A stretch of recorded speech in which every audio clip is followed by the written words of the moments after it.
Welcome back to the Retail Initiative podcast. I'm excited because we're in our 4-part series, Your Next Million.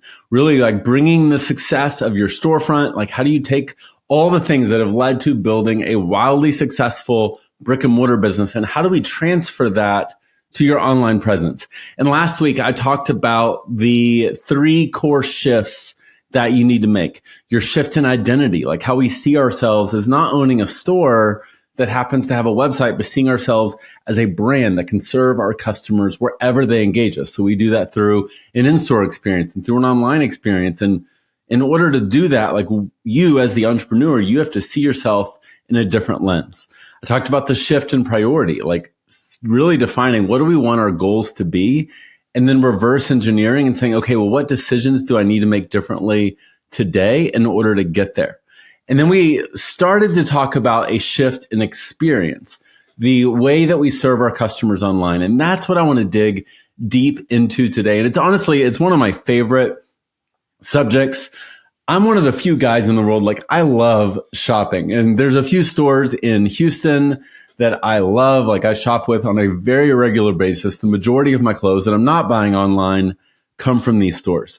But I'll be honest, like the majority of them, when I like visit their store and I think through the experience I have, the feeling I have, and then I go to their websites, they don't live up. Meaning like the feelings that I get, the kind of questions they're asking me, I'm not able to find things in a similar way. And so what I want to talk about today is like, how do we take the feeling, and not just the feeling or the vibe, but also the experience of your storefront? How do we take that and transfer that into your online experience? Because like, I love, like, we're going to get into traffic. We're going to get into operations. We're going to get into retention. But what I've discovered is a lot of us think that traffic is our biggest problem. We just need to get more eyeballs on our site. But the reality is, if this traffic that we're already getting is not turning into paying customers, is it a good idea to go and pay or get on a hamster wheel to just get more traffic? At the end of the day, what we want to do is make sure that we have a good salesperson.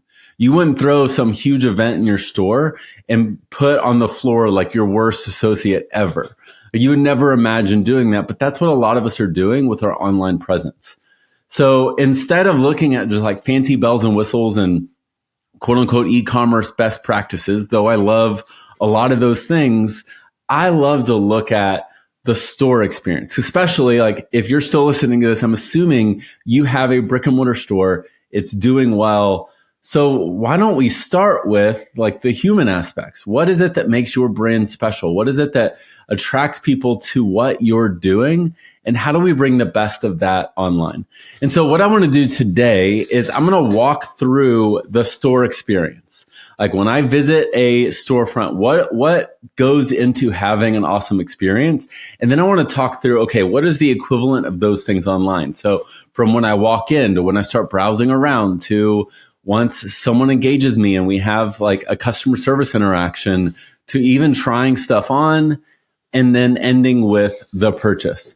And so we'll talk through each of those things. So let's start with the first impression.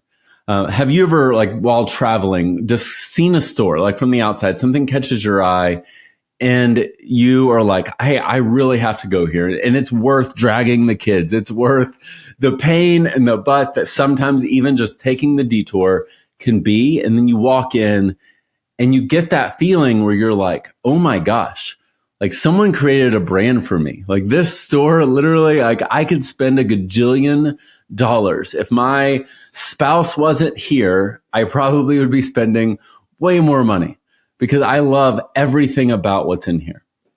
Chances are, like if you have traction in your storefront, you've been able to do this in your online presence. This is where that starts, is that first impression. The first impression is so important. And so as I go through each of these steps, what I'm going to talk about is one, a mistake that I see all the time with this piece, and then how should we address it? So when we think through the first impression, one thing I need you to know, and this stat is so important. When I load your website, let's say I load it on my phone right now, around 70% of people the only thing that they are ever going to see is what loads on their phone when they visit your site, meaning their thumb is doing nothing. It's not scrolling at all. They are not like checking out the entirety of your site. They are seeing only what is on the top of your site. And from that, they are determining, is this a brand for me? So the mistake that I see is we make it all about us. Our logo is massive. Our copy, like the words on the top, are like, welcome to our store. And we have a picture of our storefront. What that ends up doing is it doesn't elicit the feeling of what we're trying to do. So here, what we want to think through is what I call the 3x3 first impression. I'm really just going to address part of it in this for the sake of time. And it's 3 core questions. Like when we land on a website, in the back of our heads, we're not even aware that we're asking this. We're actually asking 3 big questions that we need to be able to answer in like a split second for our customers or for our traffic. We want them to land on our site. And the first question is this for people like me? Do people like me shop here? And so we do that with visuals. We do that with copy. What we don't do that with is pictures of our store or even our logo or things that are about us. One of the most important things you could know, like, have you ever met someone at a bar, at a wedding, at a party, and you start a conversation and they just go off talking about themselves constantly? All they do is talk about themselves, and you leave that conversation and you're like, I just feel like I was talked at for 20 minutes. No one, like, they didn't ask a single question. Now think about how you felt at the end of that conversation. Now, if you've ever read the book, How to Win Friends and Influence People, he talks about that people's favorite subject is themselves. And when you have a conversation, if you ask really good questions and you just get the other person talking about themselves more, they're going to get up from that conversation and be like, man, like Josh is awesome. He's such a cool guy. Now, if I didn't share anything about myself, they don't actually know me. But what they do know is how I made them feel by having them talk about something that they care about, which is themselves. When we build websites that are all about us, that's what we're doing. It's like someone walking into your doors, and the second they walk in, you're like, hey, welcome to our store. Did you know this was like a childhood dream of mine? I always wanted to open something until we opened in 2020, and so on and so forth. You just start talking. You would never do that in person, but why do we do that online? Really good brands with that first impression, more than making them understand you, will make them feel understood. The customer will land on your site and be like, this brand gets me. And this does so many different things. And so we do that best with visuals and with copy. The next question that people are asking is, can you help me? Like, I have these problems. I have this solution I'm looking for. Are you capable of doing that? Again, that comes through visuals. That comes through like the categories that we're showcasing in those pieces. And the last one is, can I trust you? Now, there's a few things that lead to trust, and we can't get into all of them. Some of it is simply professional design, and it's cohesive. A lot of it is things like social proof, like showing reviews and that type of thing. But this first impression is so important because we know that people don't scroll. And so if people don't scroll, that means we have this little area on the top of our site. And from that little area, it's going to dictate everything else. So what we can't do is just assume like, well, if they scroll, if they see this, then they're going to know blank. They're not going to. 70% of people don't do that. They land on the site and they either click back to where they were before, or they use the search bar, they click on your hero image, or they go to your navigation. So that first impression is so important. And if you're going to address anything today, address that one. Simply throwing a new hero image up, that big one on the top, can be a massive needle mover. So that's the first impression, making sure that people land and feel connected to our brand, that we understand them, they get us, we are there for people like them. Number 2, we're able to actually help them. Number 3, trust. Then, so when we're now in the store and we're like, okay, this is awesome. So we start walking around and we're browsing and looking around, just checking the store out. And honestly, for me, like, this is one of the most fun parts of shopping, is like you get to discover new things. And here, what we want to think through when it comes to online, like there's a lot of things that go into it. But the biggest one is thinking through how we guide their journey. A lot of us, like the mistake that people make is, especially in the navigation, is we build navigations like we would a point of sale system. Like our point of sale system has all these categories, and that is how some people shop. But sometimes do you think like, I don't know if I'm looking for a top. I don't know if I'm looking for a dress. I don't know. I know I have this event coming up, and they kind of want to check out your curation. They want to see multiple things all in one place. And so here it's like we can either go all products, which is not a great idea, or we just go category based, but that has them clicking way too much. And so here we like to have a hybrid of like curated collections as well as category driven pieces. But we want to guide their journey in really effective ways, just like you would merchandise in your store. You know, you don't just put all your tops on one table, all your dresses hanging. No, like you curate those things together. Let's do the same thing in our online experience. Okay, so we've walked in, we've made that great first impression. We've browsed around and we love it. Now, like someone's going to walk up and they've already made a connection that happened in the beginning. Now it's like, hey, what brings you in? And here is the mistake that people are making is honestly like when we go back to that category-based piece, we're not really helping them. We're sending them on a scavenger hunt. Let's even say you're doing well. You're taking your own product photos and doing those needle moving things. But even if they love what's in those photos, like they have to click around so much on your site just to find those things. So instead, like, let's start to think through what kind of questions are we asking in store, and how can we make sure that our site is answering very similar questions? If someone came in and they're like, hey, what brings you in? Oh, I'm looking for a dress. You don't just grab 4 dresses and hand it to them and be like, hey, try these on. You're going to ask another question. What for? Like, is there an occasion that this is for? So on our site, why would we not have dresses by occasion? Yes, by category as well. And so there are other questions we might ask. If you're shopping for jeans, you might be shopping by brand or by fit or by wash. Like there's all these different paths that people take, thinking through what are the core questions that we ask? And then how do we make sure that our site is able to answer those same questions without throwing up tools that nobody uses, like a chatbot? Like those can be fine. They're great for customer service, but that's not how people shop.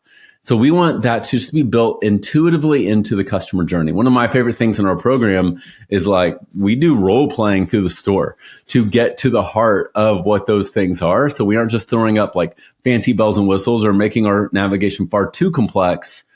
This is one of those like super strategic pieces, but that is a huge needle mover when it comes to increasing conversion. All right. So first impression, we have that nailed down. We've made our customer feel understood. Then we browse around and we guide their journey and what they're checking out online. Then we get into customer service and thinking through those core questions and translating those things into the things like the way our navigation is structured or the way our featured collections are showcased on our homepage. Then we get to trying on. Now, if you think about it, trying on, what is it all about? You know, on one hand, it's like, hey, I need to make sure it fits. Yes. But there's another part of it that is, I would say, more important. And it's the idea of seeing ourselves in that product. And there's an emotional thing that happens there. When we try something on, we build like have you ever tried something on that honestly just makes you look so good? It flatters the parts of you that you love the most, and it kind of hides the things that you don't want to showcase. And there's like, you feel your chest kind of puff up a little bit. Like there's this confidence that comes in. That's an emotional thing. So when it comes to online, what we want to do is start to think through our photos. And does our photography really elicit a feeling of like, I could feel like that? And so here, I always want to follow what I call the 3 Ps of strong photography. The first one is people that your customer, number one, relate to, like, hey, they're like me, or better yet, aspire to be. Meaning like, not only could I kind of relate to them, but I wish I could be them. Aspirations are one of the most powerful tools that you can use in marketing. So you can use photography to showcase that. Now, if you don't have that kind of model or whatever, like relate to, it definitely works. And so translation of that, let's say your customer's 40 and we have these 18-year-old models where we're using vendor images, you're going to see where that's going to fall off. The next one is personality of your brand. If you have a super fun brand and then your photos are like these editorial, just standing and staring at the camera, like you look uninterested, that doesn't really translate. Or if you're just standing and smiling at the camera in every single image, but there's no personality to it, there's that disconnect. So we always want to bring in like a brand personality. And then lastly is product. Like it needs to have a product focus. When we can have these three things, that's what creates photography, that creates that emotional connection. Then the last one, checking out, like actually closing the sale. Now, luckily, if you're using a decent e-commerce platform, I'm obsessed with Shopify, that piece is covered for you. Here's the mistake that I'll give you. And this one, I can't give you like an in-store equivalent, but I can tell you where your conversion is being crushed. In surprises. When I get to the checkout, I should have 0 surprises on what my end total is, how much they're going to pay for shipping, how fast it's going to be shipped. Those pieces we need to all answer earlier in the journey. And so having your shipping stuff on the product page is super helpful with conversion. So that's today. Going through like, how do we take our in-store experience? And what I want to encourage you to do is get in your customer shoes and think through the experience from first impression to browsing, to customer service, to trying something on, to checking out. Think through these different stages and think, okay, how can we translate that online?